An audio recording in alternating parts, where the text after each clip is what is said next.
você esteja se perguntando por que eu tô upando esse vídeo outra vez, e o motivo é simples. De alguma forma, eu tomei strike de uma empresa que nem sequer é dona desse filme. Ao que parece, ela pertence a algum tipo de influenciador que de alguma forma consegue manipular o sistema do YouTube e assim dar strike e copyright nas pessoas. Eu tentei contestar para conseguir manter o vídeo original no ar, mas isso foi negado e eles me ameaçaram de strike caso eu não apagasse o vídeo em 6 dias. O que não faz o menor sentido. O que eu faço no meu canal não é pirataria. Muito pelo contrário, eu analiso as coisas e utilizo cenas dele para isso. É simplesmente impossível você ver um vídeo meu e saber tudo o que acontece em um filme, série e afins, porque eu não faço nem mesmo resumo. Por conta disso, eu tô editando esse vídeo de novo.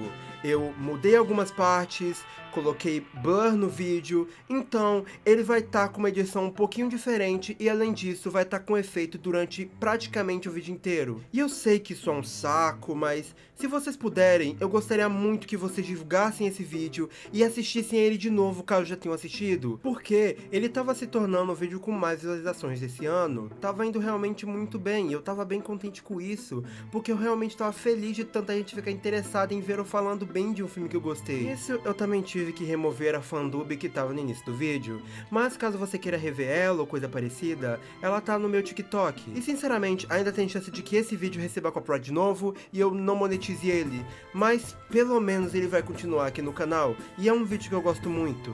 Enfim, obrigado pelo apoio e fiquem com o vídeo agora.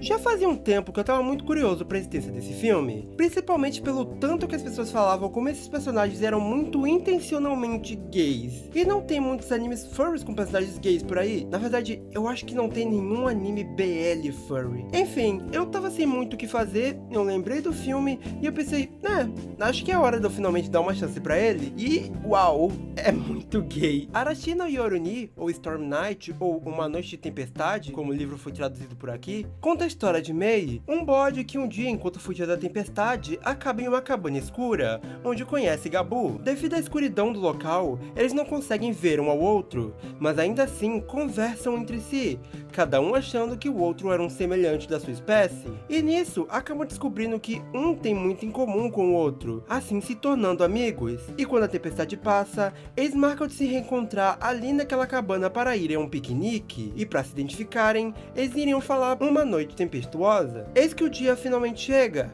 e ambos vão ao local para irem juntos ao piquenique. Mas é nesse momento que eles descobrem que são caçador e presa, um bode e um lobo. Ainda assim, eles decidem se tornar amigos, saindo e passeando juntos enquanto criam laços. Entretanto, o rebanho de Mei e a alcateia de Gabu não veem com bons olhos a união desses dois, tentando os forçar a arrancar informações um do outro. A alcateia querendo que eles saibam onde os bodes se escondem, e o rebanho onde os lobos estarão para eles fugirem, os forçando a fugir para ficarem juntos. Pela sinopse e pelo título, você já deve ter percebido que isso é uma adaptação de Romeu e Julieta. Curiosamente, não é a primeira envolvendo o lobo já feita. Um dia eu ainda vou falar de A Lei do Lobo e suas 7 sequências. Com a diferença que, grande spoiler, ninguém se mata no final. O principal ponto e o mais interessante do filme é com certeza os dois protagonistas. Eles são genuinamente, absurdamente e lindamente fofos. Mesmo com a diferença, eles genuinamente confiam muito um no outro, e conforme o filme passa, a relação deles vai se fortalecendo de uma forma muito genuína e bem escrita, principalmente demonstrando como eles se sentem de forma muito mais completa um com o outro. Em especial o Gabu, ele vê no Mei algo que ele nunca teve: carinho. É demonstrado no filme que toda a alcateia é cruel com ele desde novinho.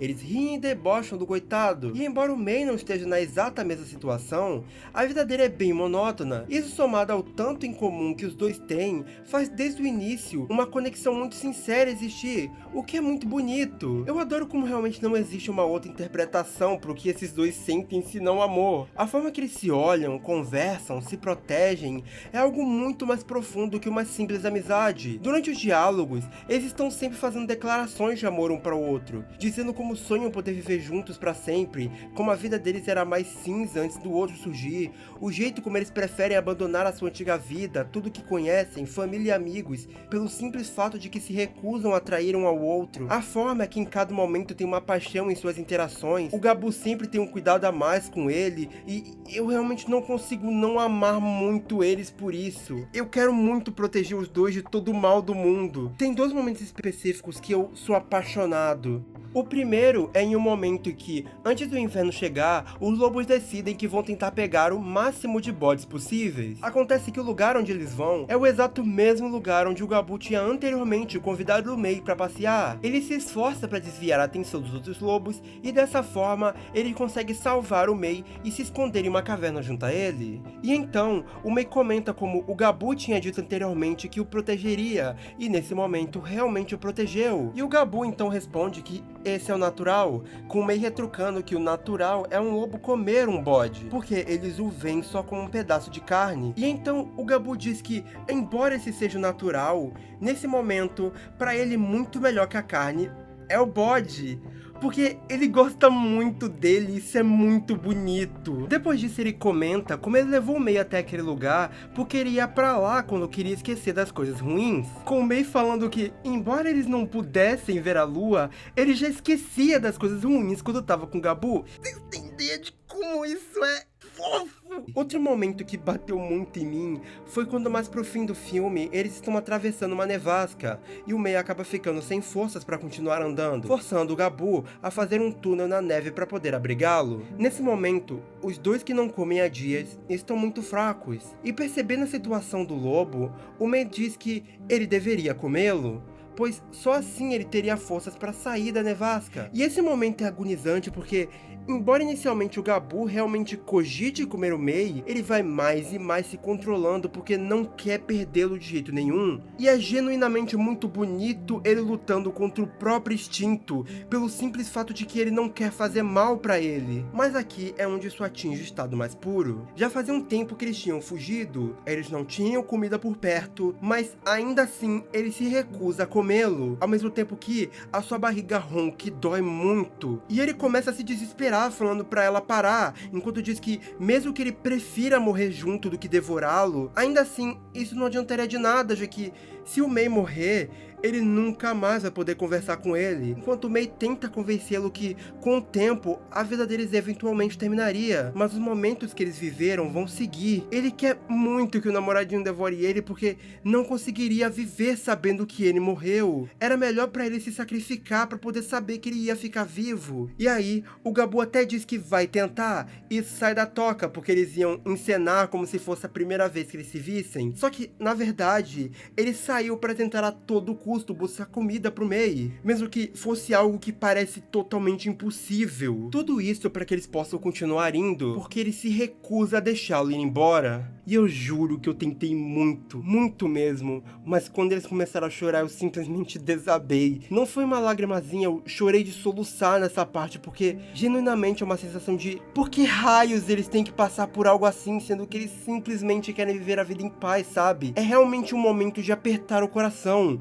um drama muito funcional e bonito. E eu não digo que eles se amam só por essa relação forte, tem vários indícios disso dentro e fora do filme. Quando o Mei fala que a relação deles tem que ser segredo, o Gabu diz que isso dá até um pouco de vergonha. Em alguns momentos dá pra você ver que ele cora na presença do Mei, o filme flerta em um momento com um outro bode dizendo que os viu andando de mãos dadas como um casal. Muitas falas dele são claras declarações de amor que ninguém nem debateria se fosse um homem e uma mulher. O fato disso ser uma óbvia adaptação de Romeu e Julieta deixa só isso mais claro. Tem até um paralelo deles se arriscando e se jogando num rio, correndo risco de vida para poder saírem de perto daqueles que queriam apartar o seu amor, e dessa forma poderem ficar juntos para sempre. Além disso, o livro original que se baseia ao filme não dá um gênero oficial pro Mei. Ele deixa o personagem ambíguo justamente para que o leitor veja ele como se sentir melhor. Tanto que depois teve uma outra adaptação que tornou Mei uma mulher. E a gente já fala um pouco mais disso. Então,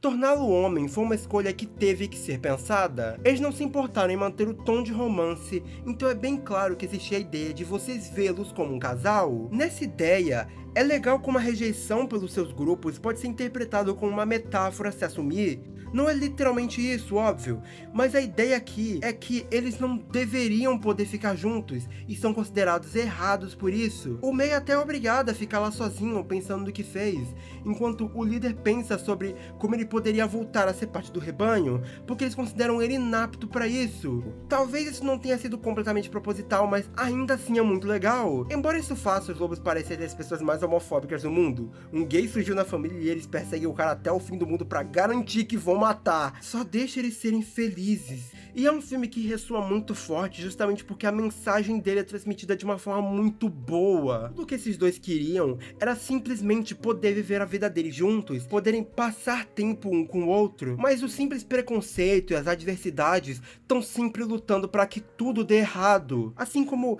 casais de pessoas LGBT sofrem por muitas vezes serem totalmente excluídos pelo simples fato de amar uma pessoa do mesmo gênero. Além disso, a animação do filme é muito boa. Os movimentos são muito suaves, ao mesmo tempo que eles têm uma pegada meio cartoon pela forma exagerada que é animada algumas coisas. Tipo o Mei com medo dos trovões, que é belíssimo. E eu acho muito legal como eles têm esse visual meio pintado com lápis de cera. Eles parecem meio borradinhos. É um filme muito fácil de você saber de onde vem com qualquer imagem, porque ele tem uma identidade muito clara. E eu adoro animações assim. Mas ainda que eu tenha gostado muito desse filme, tem alguns problemas dele que me deixam muito triste porque ele podia ser perfeito. A minha única, porém gigantesca reclamação sobre a relação desses dois é que, como eu comentei, o Gabu e o Mei são perseguidos pelos lobos, e tentando dar um fim a essa perseguição para proteger o namoradinho, ele vai em direção a eles e tenta lutar com o chefe, mas uma avalanche acontece e leva eles pra longe. Aí eu meio que entrei em depressão porque o Mei acha que por ter se oferecido para ser devorado, o Gabu acabou se ofendendo e indo embora, e ele se sente tão sozinho que simplesmente ele desiste de continuar. Porém, ao ouvir alguém avisando sobre um lobo, ele corre até o seu amigo, mas descobre que a avalanche fez a sua memória se perder. Cara, essa cena é tão boçal.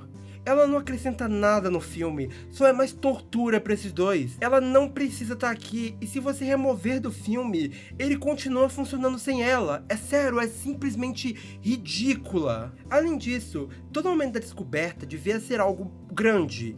Esse é o ponto alto da mensagem, demonstrar como as diferenças fazem todos quererem os impedir de ficarem juntos. Mas eu acho que eles escrevem muito mal, tanto do Gabu quanto do Mei. Acaba que tudo é escrito de uma forma bem básica, sem nenhuma sensação de perigo. Isso me deixa muito triste, principalmente porque eles tinham uma chance de ouro aqui. No início do filme, é mostrado como a mãe do Mei morreu tentando proteger ele dos lobos, e eu achava que seria uma ideia muito mais profunda de plot. Ele tem que pensar se só o amor dele seria o bastante para impedir o instinto, raciocinar mais profundamente como, apesar de tudo, pessoas como ele foram mortas pela espécie do Gabu. Eu nem digo isso porque eu necessariamente queria uma briga, mas esse momento tinha que ser algo mais especial, mais impactante. Mas ele é algo que só acontece. Do nada a avó dele aparece e conta sem cerimônia. Não tem direção, não tem destaque, é algo que passa tão despercebido que se você olhar pro lado rapidinho, você já perdeu a cena, porque eles nem tocam mais nesse assunto. E em cima disso, tem outra questão que é: os personagens do filme viram videntes em prol do roteiro. Não tinha como a avó do Mei saber como a mãe dele morreu, porque ela literalmente não tava lá. E o próprio Mei não lembrava disso. O lobo que descobre a relação do Gabu e Mei e delata ele, tinha recebido uma pedrada na hora que eles fugiram em meio à neblina. Era praticamente impossível vê-los. E ainda assim, ele sabe disso. O Mei quase desiste da vida por não saber o que aconteceu com o Gabu, mas repentinamente, quando ele é preso pelo mesmo sem memória, ele do nada diz: ah, depois que ele foi atingido pela avalanche, ele deve ter perdido a memória. Mas que avalanche? Ele não viu isso, ele tava na toca improvisada e pouco tempo antes afirmou não saber o que aconteceu com o Gabu. Isso me incomoda porque muitas vezes esses personagens tirando informações do céu nem era algo necessário. O lance da mãe do Mei podia ser algo que ele lembra e justamente vira um ponto interno de conflito dele. Enquanto ele sai com o Gabu, ele se sente culpado às vezes por estar se encontrando com o lobo. E aí mais tarde, isso será algo que ia ser jogado na cara dele pelas outras cabras. Como ele desonrava a memória da mãe, já geraria um impacto muito maior para aquela cena. E o último ponto sendo o lance de que o Gabu vai comer. O filme aponta em dado momento como ele sai discretamente para caçar. geralmente ratos do mato. Quando o Mei descobre isso, dá pra ver ele ficando pela primeira vez meio incomodado e bravo com o Gabu, e parece que isso vai ser um ponto de discussão, até porque meio que precisa. E depois que eles fogem, eles resolvem que iam atravessar a montanha para poder encontrar um lugar lindo, cheio de vegetação, onde lobos e cabras podem ficarem juntos. E eles realmente encontram, é bonito e tal, mas eles foram para um lugar belo, aparentemente sem predadores, e agora o Mei trouxe pra lá alguém que vai ocasionalmente sair devorando esses animais? Isso vai virar um ponto de discussão? O Mei já aceitou a morte de outros pra sua própria felicidade? Acho que, se isso não ia ser mais desenvolvido, eles podiam só não ter levantado essa pauta, entende? Enfim, são objetivamente problemas que me incomodam. Mas, afastado disso, tem uma observação completamente solta que eu acho engraçado, que era... Eu via memes zoando, como tinha um foco muito grande na bunda do Mei no filme, e eu pensava que era exagero, mas... genuinamente isso é verdade. A forma que eles representam a fome do Gabu é ele pensando em bodes rebolando. E vendo o Mei na frente dele andando, com foco tendo até slow motion. É muito difícil não reparar. Eu não acho que isso foi uma decisão, sexualmente falando. Eu só acho engraçado que essa ideia tenha sido como eles pensaram ser a melhor forma de demonstrar a fome dele. A não ser, sei lá, imaginar bodes gordinhos pra saciar mais a fome. Sobre a outra adaptação, a que transforma o Mei em uma garota, eu vi o primeiro episódio dele, porque eu me odeio e não me seguro na curiosidade de ver outras adaptações das coisas que eu gosto. Sinceramente, é bem inofensivo. O que eu mais achei interessante é o fato de que o texto, principalmente no início, é basicamente idêntico ao filme. E tipo, parece óbvio por ser uma adaptação, mas eu não acho que é o caso. A forma que eles ilustram até os pensamentos deles tem um time praticamente idêntico. Acho que é o caso de que a adaptação original fica mais famosa que o livro, e o que vem depois acaba sendo muito mais adaptação da adaptação do que a adaptação do livro mesmo. Mas isso é totalmente achismo meu. Outra coisa que eu achei engraçado é que tem esse momento do filme original, que no piquenique o Mei se questiona se o que o Gabu teria levado e caiu anteriormente era carne de bode, e ele desconversa, falando que ele nunca comeu carne de bode e afim. Mas enquanto aqui ele pergunta pensativo, curioso, na adaptação, por alguma razão, a Mei fala: nossa, você deve ter trazido a carne de bode, né? Aparentemente essa versão é psicopata, porque ela fala isso muito feliz. Ah é, nessa versão também tem foco na bunda da Mei. Sinceramente, parece só uma versão bem inferior ao filme em romance e principalmente a animação, porque ô coisa feia esse estilo comparado àquele 2D belíssimo. Inclusive, eu jurava que isso era uma adaptação ocidental, mas na real ela é japonesa. Curioso, né? Enfim. O que eu quero dizer é que, genuinamente, eu gostei muito do filme. Ele flui bem no geral e é muito bonito. Mas a impressão que passa é que todo momento que não envolva o amor desses dois parece escrito no automático, como se geral da produção quisesse escrever o BL deles, mas tivesse essas outras adversidades chatas e tediosas que eles são obrigados a tratar porque tá no material original. Digo, eu imagino que tá, eu não tive acesso ao livro, então não sei dizer se é uma adaptação fiel, até porque só um deles saiu aqui no Brasil e um livro de 60 páginas tá R$50 e eles nem trouxeram os outros. Enfim, isso meio que mata um filme bom, que podia ser muito bom, com ele sendo segurado nas costas pelo casal principal. Dito isso, vejam esse filme. Ele tá de total fácil acesso aqui no YouTube. E como são pilotos de anos e não foram derrubados, acho que não dá problema eu falar isso aqui. Apesar de tudo, a forma inocente e genuína que os dois são construídos faz realmente tudo valer a pena. Obrigado por ver esse vídeo até aqui, veja outros conteúdos meus caso você tenha curtido, e dá like, se inscreve e aperta o botão de hype caso disponível. Tchau!